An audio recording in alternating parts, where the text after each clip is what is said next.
Oh, dapat kerja. Kalau kami belajar terus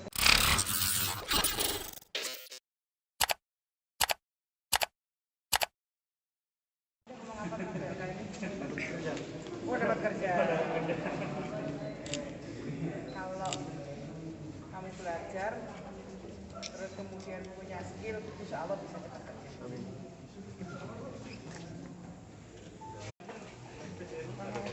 Waalaikumsalam Ibu. Selamat datang di pariwisata Ibu.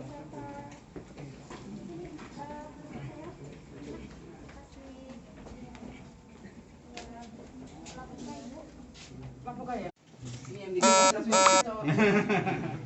dicobain. Ayo, ini segar sekali. Ayo. Pak Ketua mana Pak Ketua ini? Pak Ketua. Ini apa Pak? Ada Arabica, ada Robusta. Ini berarti Arabica. Oh. Mana contohnya? Sudah berapa kelas? Mana contohnya? Jangan kelas barista. Sudah berapa kali?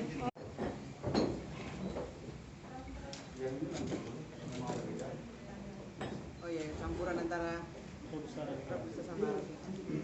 Ada nampan? Ya, mundur lagi. Dua lapisan di belakang lagi. Kami masih ada satu lagi, Bu. Gantian. Oh, itu ya. Oh, oke. Kan beberapa item. Oh, apa itu? Ini MOOC. kelas. Ya. Dulu lulusan apa? Siapa namanya? Rina. Dulu lulusan apa Rina? Ekonomi syariah. Sudah lulus. Iya.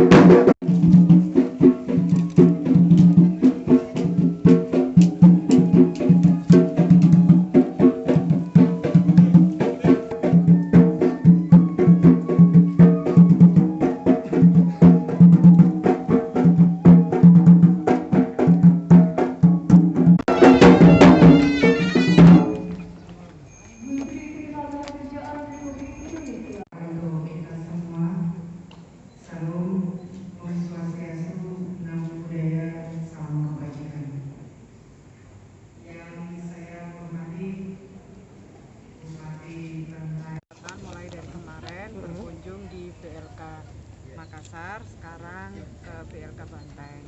Dua BLK ini adalah BLK UPTB.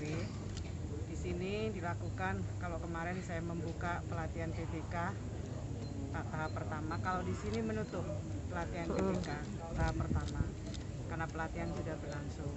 Saya berharap BLK Banteng ini menjadi solusi bagi persoalan ketenagakerjaan.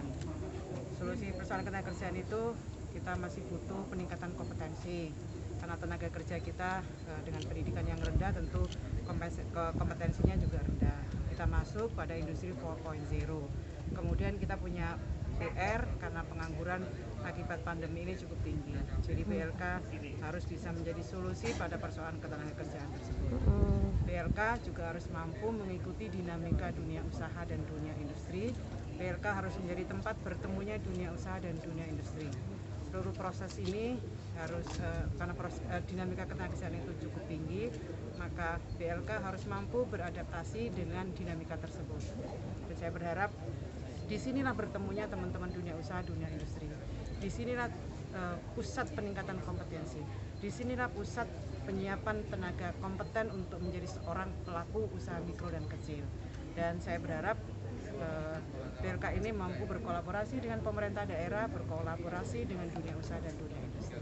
Bu, melihat kasus COVID sekarang Bu yang masih berlangsung Bu, bagaimana langkah yang dilakukan oleh kementerian sendiri agar para tenaga kerja Bu tidak dirumahkan atau mereka masih bisa tetap bekerja? Ya, saya kira seluruh upaya dilakukan oleh Kementerian Ketenagakerjaan, mulai dari upaya peningkatan kompetensi agar mereka siap lagi bekerja setelah pandemi ini selesai. Kemudian kita juga memperkuat perluasan kesempatan kerja karena pasar kerja yang masih wait and see, maka pelatihan itu juga diarahkan agar mereka juga bisa menjadi seorang entrepreneur, pelaku usaha mikro kecil, dan kemudahan untuk mereka bisa menjadi seorang entrepreneur juga banyak diberikan. Di samping itu, kalau melihat ketenagakerjaan yang masih banyak teman-teman yang belum bisa bekerja kembali, pemerintah mengalokasikan anggaran yang tidak sedikit untuk pemulihan ekonomi dan untuk membantu teman-teman agar bisa mendapatkan pekerjaan dengan program padat karya yang cukup besar. Padat karya ini ada di beberapa kementerian, yang terbesar ada di Kementerian PUPR. 15 triliun proses pembangunan dilakukan dengan pendekatan padat karya yang diharapkan mampu menyerap tenaga kerja. Ada di Kementerian Perhubungan, ada di Kementerian Pertanian untuk mengembangkan pertanian di berbagai daerah. Jadi kalau melihat persoalan ketenagakerjaan, lihatlah treatment pemerintah secara keseluruhan. Kalau tanggapannya Ibu soal bantuan